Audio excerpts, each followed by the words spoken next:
사랑하는 우리 성도 여러분, 한 분 한 분 주님의 이름으로 사랑하고 축복합니다. 오늘 이 시간 하나님의 은혜가, 축복이 우리 가운데 넘치는 시간이 되기를 간절히 소망합니다.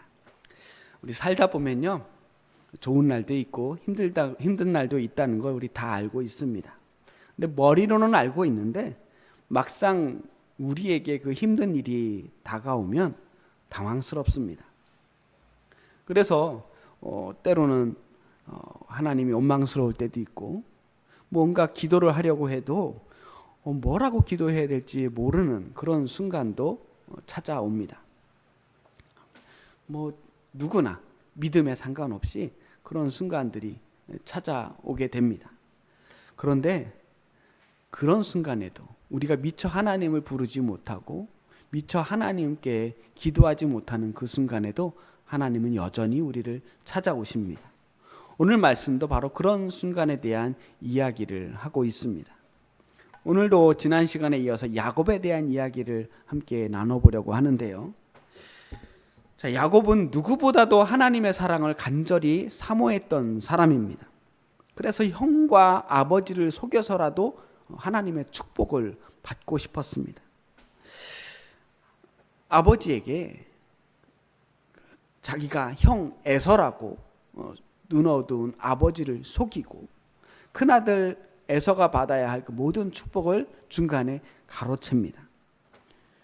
그렇게 어거지로 축복을 받은 결과가 사실은 그렇게 아름답지가 않습니다.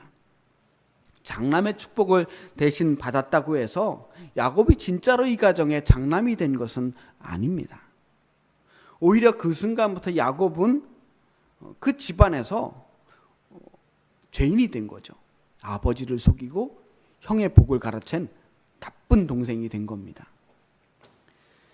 화가 얼마나 났는지 상상도 할 수 없을 만큼 몹시 화가 난 형 에서에게 이 동생 야곱은 사과를 할 용기도 없었고 사실은 그럴 마음조차 없었던 것 같습니다. 그럴 마음이 있었으면 애초에 그런 거짓말 하지도 않았겠죠. 하여튼 일은 벌어졌고 거짓말의 파장은 생각보다 커졌습니다. 형이 동생 야곱을 죽이겠다고 길길이 날뛰는 것을 보게 됩니다. 자, 어머니 리브가는 이러다가 가정에 큰일이 나겠다 싶어서 야곱을 외삼촌, 그러니까 자신의 오라버니죠, 외삼촌 라반의 집으로 피신을 시킵니다. 오늘 본문은 이렇게 시작합니다. 10절 말씀입니다. 야곱이 브엘세바를 떠나 하란으로 향하여 가더니. 자, 이 브엘세바가 야곱이 살던 동네거든요. 하란 외삼촌의 동네입니다. 자, 야곱이 선택한 길은 결국 아버지와 형을 피해서 멀리 도망가는 길이었습니다. 자, 야곱이 아버지에게 어마어마한 축복 기도를 받았거든요. 그 기도를 받는 순간까지만 해도 나에겐 멋진 길이 기다리고 있겠구나, 아름다운 꽃길이 기다리고 있겠구나 라고 생각했을지 모릅니다. 적어도 이런 길을 기대하진 않았겠죠. 근데 오늘 이 한 문장, 야곱이 브엘세바를 떠나 하란으로 향하여 가더니, 이 담담한 문장이지만 이 속에 담겨있는 야곱의 처지를 한번 보십시오. 브엘세바에서 하란까지 거리가 약 800km 정도 되는 아주 먼 거리입니다. 800km면요, 서울에서 부산을 왕복하는 거리, 그 거리를 혼자서 걸어가야 하는 것입니다. 굉장히 먼 거리예요. 지금 차 타고 가라고 해도 먼 거리인데 이 거리를 혼자서 걸어가야 합니다. 훗날 야곱이 이때의 장면을 이렇게 이야기합니다. 내가 지팡이만 가지고 이 요단을 건넜더니, 지팡이 하나 달랑 쥐고 이 먼 거리를 건너갔다는 거예요. 그토록 갖고 싶었던 장자권과 그 축복을 손에 넣었는데 사실 정작 손에 남은 것은 지팡이 하나밖에 없었어요. 그렇게 걸어가다가 해가 저뭅니다. 성경은 야곱이 도착한 장소를 한 곳이라고 부르는데요. 뒤에까지 읽어보면 이곳의 이름이 베델이라고 불리는 곳, 그러니까 루스라고도 불리고 나중에 베델이라고 불리는 장소인데, 이 거리가 한 100km 정도 되는 거리예요. 그러니까 브엘세바에서 베델까지의 거리가. 야곱이 걸어갔다고 하니까 대충 따진다면 뭐 빨리 걸었어도 한 3일 정도 걸었을 거리입니다. 3일을 꼬박 걸어서 한 곳에 이르러 지치고 힘든 나머지 거기서 쉬게 됩니다. 11절 말씀입니다. 한 곳에 이르러는 해가 진지라 거기서 유숙하려고 그곳에 한 돌을 가져다가 베개로 삼고 거기 누워 자더니. 자, 이곳은 아무것도 없는 허허벌판이에요. 마을도 없고 여관도 없습니다. 그냥 들판에서 누워서 노숙을 해야 됩니다. 그곳에서 돌 하나, 그냥 자기가 베고 잘 수 있는 적당한 크기의 돌을 찾아다가 그걸 베개로 삼고 누웠습니다. 여러분 혹시 돌베개 베본 적 있습니까? 옛날에는 다디밋돌 베고 자면 입 돌아간다는 말을 어르신들한테 종종 들었는데요. 사람이 베고 잘 만한 물건은 아니죠. 어떻게 뒤척여도 사실 편안한 잠을 자기 어려운 게 돌베개입니다. 그 딱딱하고 차가운 감촉의 그 베개를 야곱은 어쩔 수 없이 그거라도 베고 자야 했던 것입니다. 자, 집에서 쫓겨나듯 그냥 도망친 야곱. 형에게는 원수가 되고 아버지 앞에서는 죄인이 된. 자, 앞으로 무슨 일이 펼쳐질지 모르는 저 낯선 땅 하란을 향해서 가고 있는 이 야곱의 신세를 보십시오. 그냥 막막한 거죠. 뒤로도 갈 수 없고 앞길도 막막한 상태. 우리 살다 보면 그런 인생의 돌베개 베는 날이 가끔씩은 있어요. 막막하구나. 앞으로 무슨 일을 해야 될까? 어떤 일이 펼쳐질까? 그런 돌베개를 베는 것 같은 그 순간이 있게 된다는 것입니다. 자, 12절 말씀 보겠습니다. 꿈에 본즉 사닥다리가 땅 위에 서 있는데 그 꼭대기가 하늘에 닿았고 또 본즉 하나님의 사자들이 그 위에서 오르락 내리락 하고. 이걸 주제로 이 성화들이 참 많이 그려졌는데요. 그날 밤 야곱이 꿈을 꾸는 거예요. 꿈을 꾸었는데 꿈에 보니까 사닥다리가 땅 위에 이렇게 서 있는데 꼭대기가 하늘 끝에 닿았습니다. 그리고 하나님의 사자들이 계속 오르락 내리락 그 사닥다리를 오르락 내리락 하고 있습니다. 여기서 이 사닥다리라고 번역된 히브리어는 술람이라고 하는 단어인데요. 이 성경 전체에서 딱 한 번 나오는 단어예요. 술람이라고 하는 단어가. 자, 이 학자들은 이 사닥다리라고 하는 이 술람을 사실은 우리가 흔히 뭐 공사할 때 쓰는 그런 가정용 사닥다리가 아니라 고대 사람들이 신전을 쌓아 올리는 거대한 계단, 층계라고 말합니다. 그러니까 하늘과 땅을 잇는 거대한 계단을 이야기하는 거예요. 우리는 지구라트라고 이걸 부르는데요. 계단식 피라미드라고 보면 더 가까울 것 같습니다. 자, 이걸 떠올리면 우리는 또 다른 모습의 계단을 생각할 수 있습니다. 바로 창세기 앞부분에 나오는 다른 계단, 바벨탑입니다. 바벨탑도 역시 성읍과 탑을 건설해서 그 탑 꼭대기를 하늘 끝에 닿게 하자. 그러면서 하늘 끝을 향하여 높이 쌓았던 탑입니다. 사람들이 하늘로 올라가고 싶어서 하나님만큼 높아지고 싶어서 세웠던 그 계단이 바로 바벨탑이었거든요. 그리고 그 계단은 다 쌓지 못하고 무너져 버립니다. 그런데 이 바벨탑, 바벨에 있는 계단과 오늘 베델에 있는 계단이 달라요. 이 계단은 야곱이 쌓은 계단이 아닙니다. 잠든 사이에 하늘에서부터 내려온 계단입니다. 그러니까 방향이 반대예요. 사람이 쌓아 올린 게 아니라 하나님이 내려주신 계단입니다. 사람이 하나님만큼 높게 올라가는 계단이 아니고 하나님께서 사람에게로 내려오는 계단입니다. 이게 복음이에요. 더 놀라운 것은 그 계단 위에서 들려온 말씀입니다. 13절 14절 말씀입니다. 또 본즉 여호와께서 그 위에 서서 이르시되 나는 여호와니 너의 조부 아브라함의 하나님이요 이삭의 하나님이라.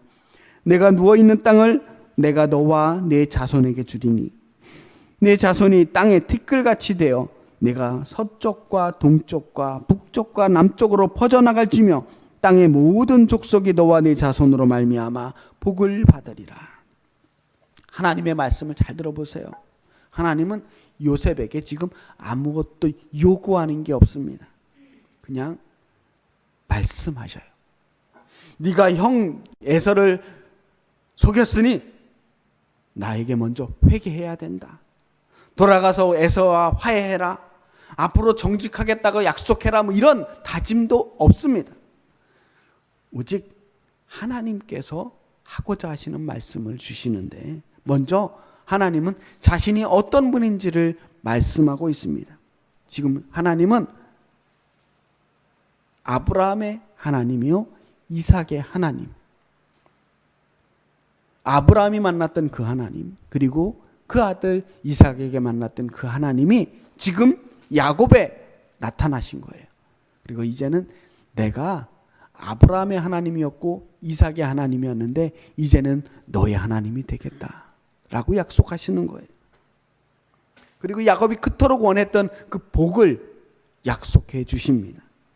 이 복은 사실 처음 선포되는 복도 아니에요. 아브라함에게 약속하셨던 그 축복입니다. 내가 너로 큰 민족을 이루게 하겠다라고 하는 그 축복을 다시 한번 확인해 주는 말씀입니다. 그러니까 사실 야곱은 이미 하나님의 약속 안에 있는 사람이었어요.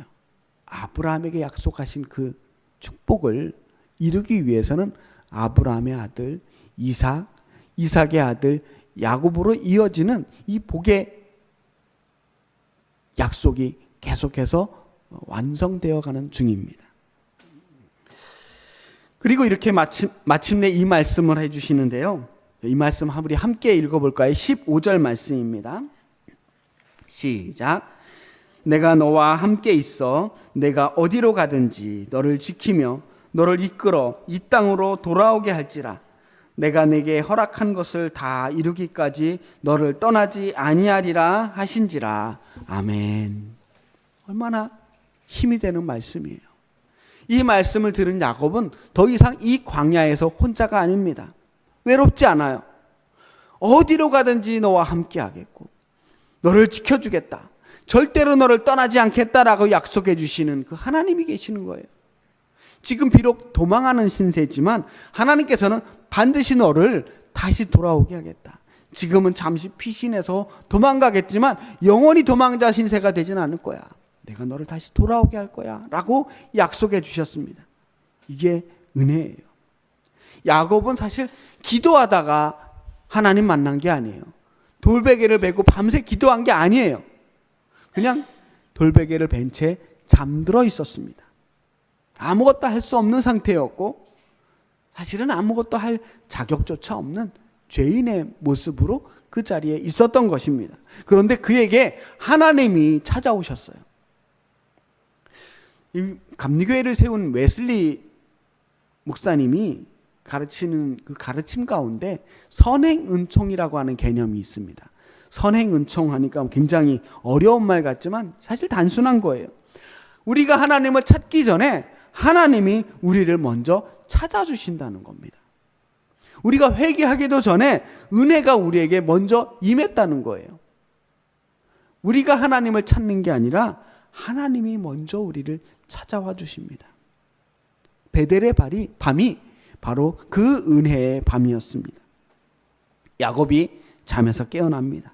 그리고 그 입에서 나온 첫 마디가 오늘 설교 말씀의 제목이 됩니다. 16절 말씀에 야곱이 잠이 깨어 이르되 여호와께서 과연 여기 계시거늘 내가 알지 못하였도다. 여호와께서 과연 여기 계시거늘 내가 알지 못하였도다. 우리 한국말로 번역된 성경에는 이게 잘 표현되어 있지 않은데요. 히브리어 원문을 보면 여기에 빠진 게 하나 있어요. 감탄사가 하나 나옵니다. 아켄이라고 하는 감탄사가 나와요. 그러니까 전혀 예상하지 못했던 사실이 눈앞에서 탁 확인될 때 하는 감탄사래요. 그러니까 정말로, 진짜로, 틀림없이 여기에 그 일이 일어났다는 걸 나타낼 때 쓰는 감탄사라는 거예요. 그러니까 요즘 말로 말하면 와 진짜로 이게 진짜라고 이게 현실이라고 감탄하는 거예요. 잠에 놀라서 깜짝 놀라서 외치는 겁니다. 큰 깨달음을 얻은 거예요. 이 고백을 천천히 곱씹어 보십시오. 와, 하나님, 이제야 하나님이 여기 오셨군요. 이 뜻이 아닙니다. 과연 여기 계셨거늘. 하나님이 이제 오신 게 아니고요. 애초부터 여기 계셨다라고 하는 것을 깨달은 거예요. 처음부터 여기 계셨군요. 브엘세바를 떠날 때 그때에도 돌베개를 뱉고 눕던 그 순간에도 하나님은 이미 거기에 계셨었군요. 하나님이 안 계셨던 것이 아니라 내가 알지 못하였도다. 내가 알지 못했던 것뿐이군요. 그러니까 하나님이 안 계시다고 원망하는데 사실은 안 계신 게 아니라 내가 알아차리지 못했다라고 하는 것입니다. 계속 하나님 옆에 계신데도 그걸 눈치채지 못하니까 그냥 불안하고 외롭다는 겁니다. 그리고 이어서 야곱이 고백합니다. 17절부터 마지막 절까지의 말씀입니다. 이에 두려워하여 이르되 두렵도다 이곳이요 이것은 다름 아닌 하나님의 집이요 이는 하늘의 문이로다 하고 야곱이 아침에 일찍이 일어나 베개로 삼았던 돌을 가져다가 기둥으로 세우고 그 위에 기름을 붓고 그곳 이름을 베델이라 하였더라. 이 성의 옛 이름은 루스더라. 아침에 일어나서 자기가 잘 때 베고 누웠던 그 돌베개를 기둥으로 세워요. 큰 기둥이 아닙니다. 조그마한 기둥이에요. 그런데 그 위에 기름을 붓고 기념하는 거예요. 이 기름을 붓는다라는 건 성별한다는 거거든요. 특별하게 의미를 준다는 겁니다. 내가 이 자리를 기억하겠다라고 하는 다짐이에요. 내가 간밤에 받았던 그 은혜. 하나님이 원래부터 여기 계셨군요 라고 하는 것을 깨달았던 그 사실을 잊지 않기 위해서 이 기둥을 특별히 구별해 놓는 겁니다. 내가 언젠가 이 자리에 다시 돌아왔을 때 이 기둥을 기억하겠다. 이 순간을 기억하겠다라고 하는 것입니다. 그리고 그곳의 이름을 짓는데 벳엘이라고 짓습니다. 벳엘이라고 하는 것은 하나님의 집이라는 뜻입니다. 원래 이곳의 이름은 루스라고 하는 곳이었지만 사실 그때 당시에는 야곱은 이곳의 이름도 아마 몰랐을 거예요. 그냥 지도에서 찾기조차 어려운 아주 자그마한 땅입니다. 평범한 동네예요. 그런데 그것이 벳엘이 됩니다. 하나님의 집이 됩니다.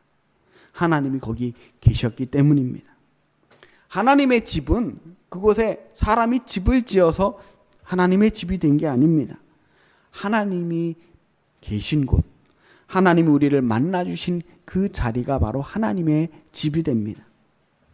모세가 광야에서 그 떨기나무 가운데서 하나님을 만날 때 그때 하나님께서 이렇게 말씀하시거든요. 내 발에 신을 벗으라. 내가 서 있는 곳은 거룩한 땅이니라. 그때 그곳이 거룩한 이유는 그 떨기나무가 있는 그 장소가 특별한 곳이라서가 아닙니다. 하나님이 그곳에 계시기 때문에 거룩한 곳이 된 겁니다. 그러니까 하나님이 계신 곳이 거룩한 곳이에요. 베델에서 하나님을 만났으니 베델은 하나님이 됩니다. 하나님의 집이 됩니다. 그러니까 하나님이 계신 곳이에요. 우리도 스스로를 성도라고 부릅니다. 성도, 거룩한 물이라는 뜻이에요. 우리가 성도가 된 것은 우리가 거룩해서가 아닙니다.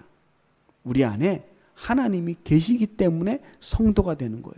거룩하신 하나님이 우리 안에 계시기 때문에 우리가 감히 우리 스스로를 거룩한 무리, 성도라고 부를 수 있는 겁니다.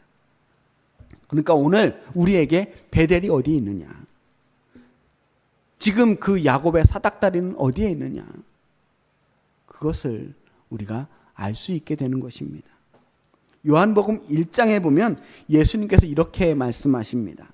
진실로 진실로 너희에게 이르노니 하늘이 열리고 하나님의 사자들이 인자 위에 오르락내리락 하는 것을 보리라. 하나님의 사자들이 인자 위에 오르락내리락 하는 것을 보리라. 이 말씀은 틀림없이 이 야곱의 사닥다리를 표현하고 있는 말씀이거든요. 그런데 한 가지가 달라요. 천사들이 오르락내리락 하는 것이 그 사닥다리 위가 아니라 인자 위에 오르락내리락 한 것이다. 인자가 누구예요? 예수님이에요. 예수 그리스도께서 우리의 사닥다리가 되어주신다라고 하는 것입니다. 하늘과 땅을 연결해 주시는 분, 하나님과 우리를 연결해 주시는 분이 바로 예수님이시다라는 거예요. 말씀이 육신이 되어셔서 우리 가운데 임하신 그 성육신 예수님이 바로 우리와 하나님을 연결해 주시는 그 사닥다리가 되시는 사건이라는 것입니다. 야곱의 꿈이 어쩌면 그냥 피곤한 중에 잠들었던 야곱이 꾸었던 환상이라면 예수 그리스도께서는 직접 피와 살을 입고 역사 속으로 실제로 걸어 들어오신 현실이 되신 사건입니다. 예수님을 우리가 임마누엘이라고 부르잖아요. 임마누엘. 우리와 함께 계시는 하나님. 하나님이 우리와 함께 하신다라고 하는 이 말씀, 그 말씀이 바로 베델에서 야곱에게 주신 말씀과 일치합니다. 내가 너와 함께 있어 너를 떠나지 아니하리라. 내가 너와 함께 있어 너를 떠나지 아니하리라라고 하는 그 말씀이 바로 부활하신 주님께서 제자들에게 마지막 약속하신 말씀과 일치합니다. 마태복음 28장 20절에 예수님께서 마지막으로 제자들에게 하신 말씀이 이렇게 나와요. 볼지어다 내가 세상 끝날까지 너희와 항상 함께 있으리라. 이제 베델이라고 하는 것은 특별한 지명이라고 생각해서는 안 됩니다. 그 장소만 거룩한 것이 아니라 주님이 계신 곳은 어디나 거룩한 곳이고 그 거룩한 곳이 언제나 어디나 우리와 함께 하시는 주님이 우리에 계시길래 우리와 함께 하시기에 우리가 있는 모든 장소가 다 거룩한 곳이라는 것입니다. 사마리아 여인이 우리가 어디서 예배해야 합니까? 라고 물었을 때 예수님께서 이렇게 말씀하십니다. 이 산에서도 말고 예루살렘에서도 말고 오직 아버지께 참되게 예배하는 자들은 영과 진리로 예배할 때가 오나니 곧 이때라. 그러니까 예수님이 함께 하신 그곳마다 다 하나님의 집이 되고 하늘의 문이 열리는 장소가 되는 것입니다. 자, 이제 하나님이 어디에 계실까요? 오늘 본문의 대답은 바로 여러분이 누워있는 땅입니다. 여러분이 돌베개 베고 누워있는 바로 그곳. 저 높은 하늘 끝이 아니고 거룩한 성전 안쪽이 아니고 야곱이 돌베개를 베고 지쳐 쓰러져 누워있는 바로 그곳이 베델이 되는 것입니다. 하나님이 계신 곳. 야곱이 광야에서 돌베개를 베고 누워야만 하는 그 자리가 오늘 우리에게도 있습니다. 어떤 분에게는 해야 할 일이 너무나 버거운 자신의 삶의 자리가 될 것입니다. 고된 일을 감당해야만 하는 일터나 정말 힘든 공부를 계속 이어가야 하는 우리의 학교나 때로는 정말 아파서 꼼짝할 수 없는 병상이나 걱정거리로 잠이 오지 않는 그 새벽의 불면의 시간. 어떤 분에게는 실패의 자리, 어떤 분에게는 관계가 깨어진 자리, 도망치듯 나온 그 자리가 바로 우리가 누워있는 자리입니다. 시편 139편을 쓴 시인이 이렇게 노래합니다. 내가 하늘에 올라갈지라도 거기 계시며 수월에 내 자리를 펼지라도 거기 계시나이다. 그곳에 누가 계십니까? 하나님이 계십니다. 수월, 그 죽음과 같은 깊은 구덩이에 들어갈지라도 인생의 가장 밑바닥이라고 생각하는 바로 그곳에도 하나님이 이미 거기에 계십니다. 우리가 깨닫지 못할 뿐입니다. 돌베개, 결코 안락하지 않고 편안하지 않고 우리를 불편하게 하는 그 딱딱한 현실을 붙들고 우리 오늘 이렇게 고백해 봅시다. 여호와께서 과연 여기 계시거늘 내가 알지 못하였도다. 여호와께서 과연 여기 계십니다. 주님, 이 자리가 베델입니다. 여러분, 저녁에 잠자리에 누울 때 피곤해서 이젠 자야겠다라고 누우는 바로 그 순간에 하루 중 가장 힘들었던 그 기억들을 떠올리며 주님, 그때도 주님께서 거기 계셨지요. 함께 해주셔서 감사합니다 라고 기도하시기 바랍니다. 그런 작은 고백들이 여러분의 돌베개 위에 붓는 기름이 될 것입니다.